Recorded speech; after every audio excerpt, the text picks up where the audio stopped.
Bienvenidos a este video en donde les voy a hablar sobre el arte y la flexibilidad psicológica. Me vuelvo a presentar nuevamente, mi nombre es Jonathan Zulbarán.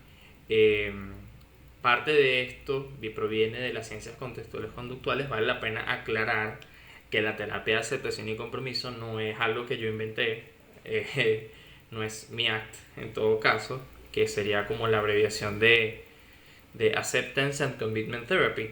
Pero bueno, más allá de eso, la idea de este video era un poco complementar lo que había hecho en el video anterior. Darles ejemplos un poco más concretos y mostrarles de qué va esto de el arte y cómo el arte es un medio para desarrollar mayor flexibilidad psicológica y qué significa flexibilidad psicológica de entrada. Bueno, la flexibilidad psicológica, más que una noción, una variable única o particular, se entiende como una noción alternativa de lo que conocemos o de lo que entendemos como salud mental. Esta noción proviene de la ciencia contextual conductual, dentro de las cuales, por ejemplo, una de las afirmaciones es que esto que llamamos enfermedad mental es un calificativo que tiene una naturaleza arbitraria, ¿vale? No obstante, lo que se plantea hasta ahora desde esta noción es que es la capacidad de mantenerse en contacto con el momento presente independientemente de los sentimientos, pensamientos y sensaciones corporales desagradables mientras se eligen comportamientos basados en cada situación y los valores personales. Este modelo es un modelo multidimensional transdiagnóstico, es decir, no se basa eh, en formas de conducta, sino en lo que eso lo tendrían que estudiar en el electiva, lo que serían clases funcionales o dimensiones de conducta. Estas dimensiones son, una de ellas, el contacto con el momento presente. Muy someramente, el contacto con el momento presente implica la capacidad de un individuo para atraer la atención de manera enfocada, deliberada y flexible. ¿Okay? ¿Qué significa esto? Que podemos mover nuestra atención de forma intencional, sostenerla de forma intencional. Cuando no es intencional, podríamos hablar de que esto no es deliberado y es rígido o inflexible. Una forma de poder desarrollar esta cualidad flexible de la atención y permanecer nuevamente en contacto con las distintas cosas que van pasando tanto fuera de nosotros como dentro de nosotros es, por ejemplo, una escucha activa de música. Selecciona una canción de tu playlist cotidiano y tómate un momento para primero identificar tres sonidos que hay adentro de esa canción. Y luego centra tu atención en cada uno de ellos durante un momento de la misma canción, que te tomes, no sé, cada 10 segundos para escuchar. Si estoy escuchando rock, por ejemplo, el bajo, luego me pongo a prestar atención 10 segundos en la guitarra, luego 10 segundos en la batería y voy moviéndome entre una cosa y otra. Esto puede ayudar luego a que puedas mover tu atención a las cosas que pasan dentro de ti.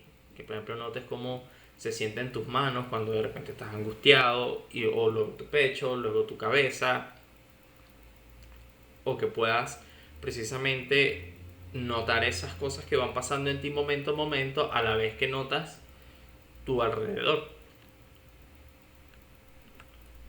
Otro pequeño ejercicio o que tiene que ver con este gran componente, nuevamente, estas son cosas que llevan procesos terapéuticos y que es difícil de desarrollar, ¿okay?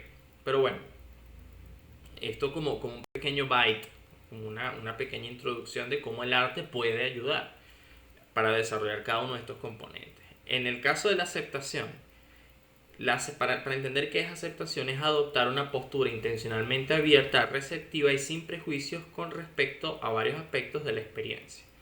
Esa palabra experiencial significa que no es que es para distinguir, no aceptar eventos privados como pensamientos, sentimientos, de eventos del entorno externo como una relación abusiva o una situación injusta. Aceptar no significa tolerar necesariamente cosas que pasan alrededor, sino la posibilidad de estar abierto, receptivo a cualquier forma de sentir. Se trata un poco de sentir mejor, no sentirse mejor. Ese es como un pequeño esbozo de lo que pudiera ser, una pincelada muy superficial. Pero por ejemplo, para desarrollar aceptación, las artes gráficas pueden ser bastante valiosas. Un poco la posibilidad de personificar o fisicalizar, en primer lugar, ese impulso que tenemos por escapar, controlar o modificar pensamientos o sentimientos desagradables. ¿Cómo se siente eso? ¿Qué forma tiene? ¿Qué color podríamos utilizar? ¿Qué textura podríamos utilizar? ¿Qué dimensiones podríamos utilizar para representar ese impulso que tenemos momento a momento? Asimismo, podemos personificar, fisicalizar a través de un sinfín de recursos gráficos esa experiencia de la cual estamos escapando o evitando, o las distintas manifestaciones de eventos privados que podemos tener. Si sentimos amor, por ejemplo, ¿qué forma tiene el amor? ¿Con qué forma, color podríamos representarlo? ¿Con qué textura? Etcétera. O sea, es entre muchas otras cosas. Si es miedo, ¿cómo lo representamos? ¿Cómo estamos en contacto de forma no prejuiciosa con esos distintos sentires, por decirlo así? Esto aplica también para los pensamientos, los recuerdos, etc. La difusión cognitiva significa hacer contacto con los productos verbales como lo que son y no como lo que dicen que son. Por definición, lo opuesto a la difusión sería la fusión, que significa tomar los productos verbales de forma literal. A ver, esto puede sonar medio confuso, pero es contactar con tus propios pensamientos, reglas y lógicas por lo que son, palabras, productos verbales, y no exclusivamente por su contenido. Entonces, digamos, nuestra capacidad de nombrar cosas, de predecir futuros, de pensar, genera, digamos, que podamos contactar o que podamos vivir cosas que no están necesariamente ocurriendo, pero reaccionamos ante el mundo en función de eso que estamos pensando. Es como si tuviésemos lentes de colores a través de los cuales vemos el mundo y se nos olvida que son unos lentes. La posibilidad de ver los lentes y ver cómo colorea nuestro mundo es lo que sería la difusión cognitiva. Fíjense que esto no necesariamente implica eliminar o modificar esto que nos está pasando, sino alterar nuestra relación con nuestro propio pensar. Una expresión artística que me hace pensar mucho en la difusión fue una exposición que se llama What I Be, donde las personas se tomaban fotos y anotaban cosas que pensaban de sí mismos. Y es un poco como la posibilidad de distinguir esas palabras de esa persona que está ahí detrás. Esto se va a vincular con otro proceso que lo que los diferencia, digamos, es como el área de la vida que toca.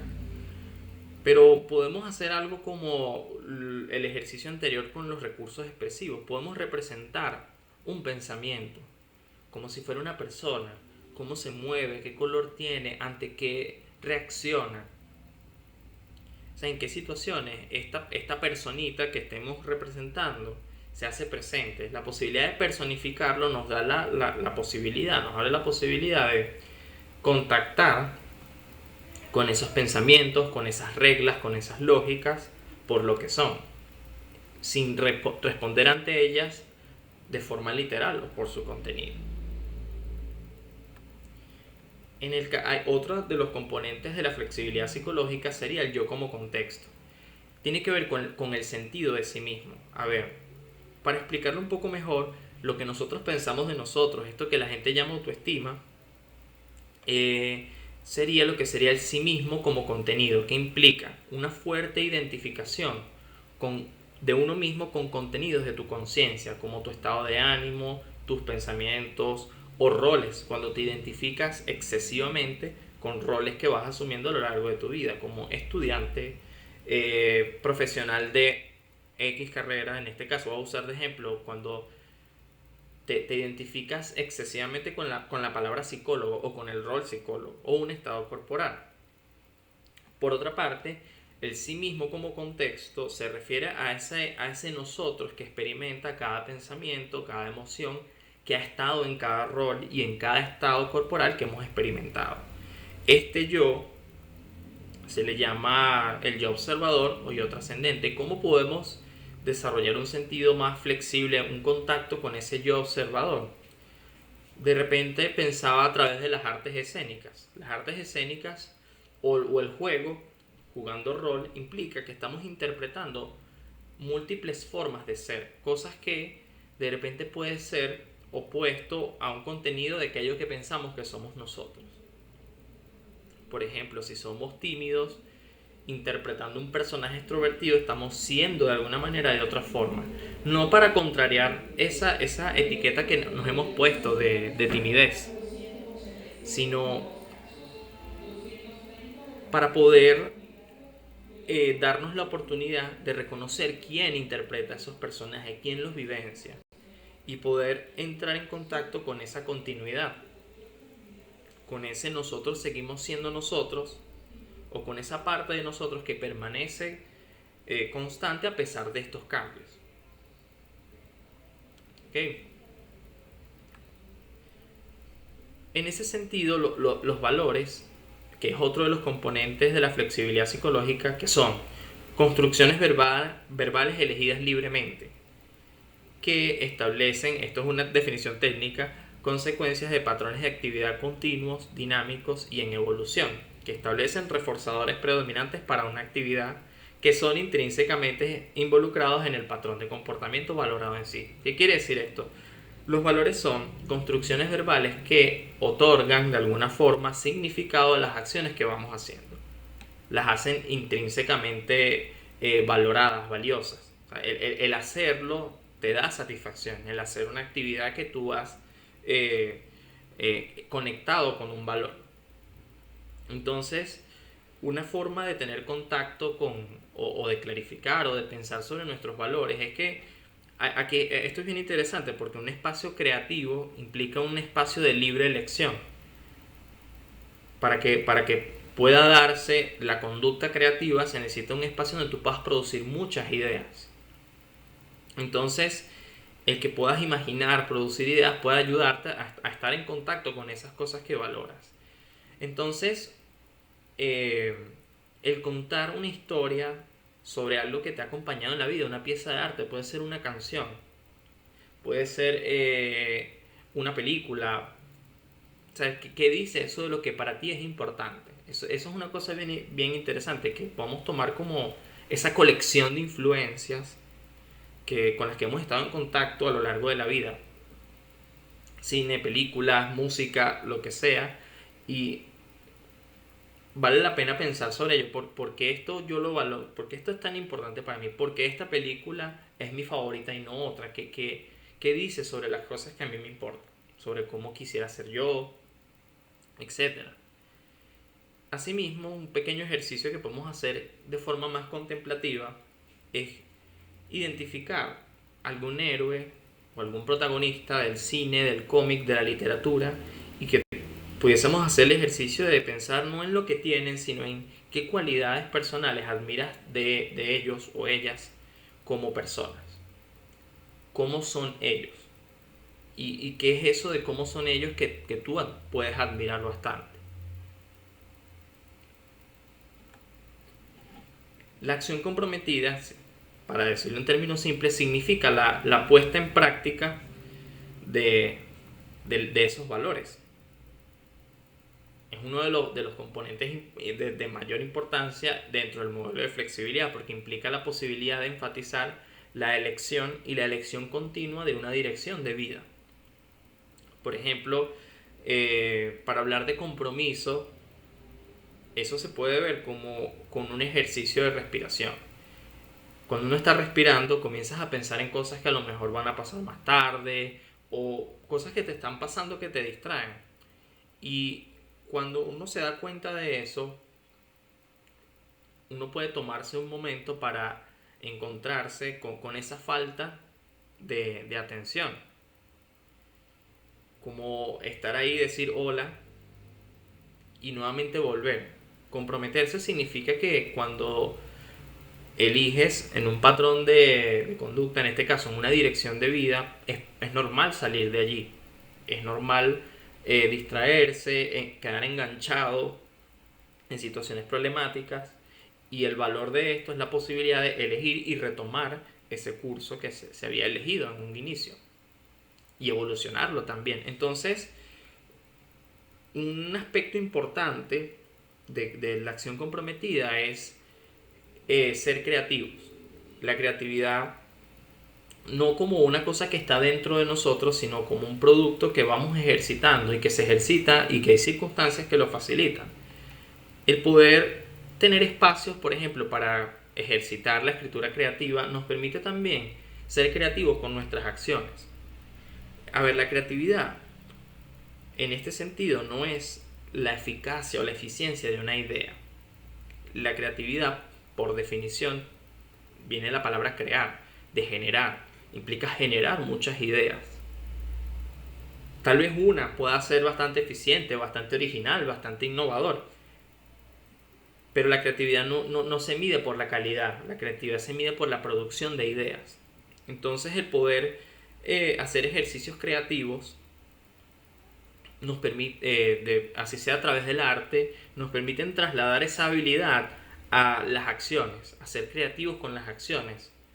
Y por ejemplo, si nosotros valoramos digamos, la amabilidad, y nosotros queremos, o sea, que queremos que al final de nuestras vidas nos recuerden como personas amables, podemos pensar miles de formas, o sea, podemos ser creativos en tanto a la forma en la que somos amables en las distintas situaciones de nuestra vida. Entonces, el ejercitar la creatividad amplía las formas de expresión de nuestros valores. Y otra práctica en la que el arte nos puede ayudar mucho es la contemplación de una expresión artística que se vincule a algo significativo. Cuando estamos contemplando, nos estamos conectando de alguna forma, y naturalmente, por ser humanos, por poder tener esta máquina lingüística, por tener la capacidad de hablar y de relacionar estímulos, digamos, de esta tendencia que tenemos a escapar del dolor, todas estas cosas que nos ayudan también nos desconectan. Entonces la posibilidad de ejercitar, contemplar, conectarse, desconectarse y volverse a conectar con algo que sea valioso para nosotros es un ejercicio bien interesante. Y es algo que podemos hacer interactuando con una expresión artística, contemplando un cuadro, viendo una película, escuchando música. No solo el arte como producción, sino también como contemplación. Entonces de repente ahí se pueden dar ejercicios bien interesantes, y también implica conectarse con la misma actividad de crear. Si ustedes están dibujando, si ustedes están pintando, vale la pena como sintetizar de alguna forma todo esto que llamamos flexibilidad psicológica para estar conectados con esa actividad, involucrados en ella. Entonces la acción comprometida nos puede hablar mucho de cómo nos involucramos con las distintas actividades que vamos haciendo día a día. Bueno, con esto finalizo un poco mi aporte. Espero que les sea de bastante utilidad, que lo disfruten, y si les interesa aún mucho más, esperemos verlos, a quienes sean estudiantes de psicología y estén escuchando y viendo este video. Espero verlos en las próximas ediciones de la electiva Introducción a las Terapias Contextuales. Chao.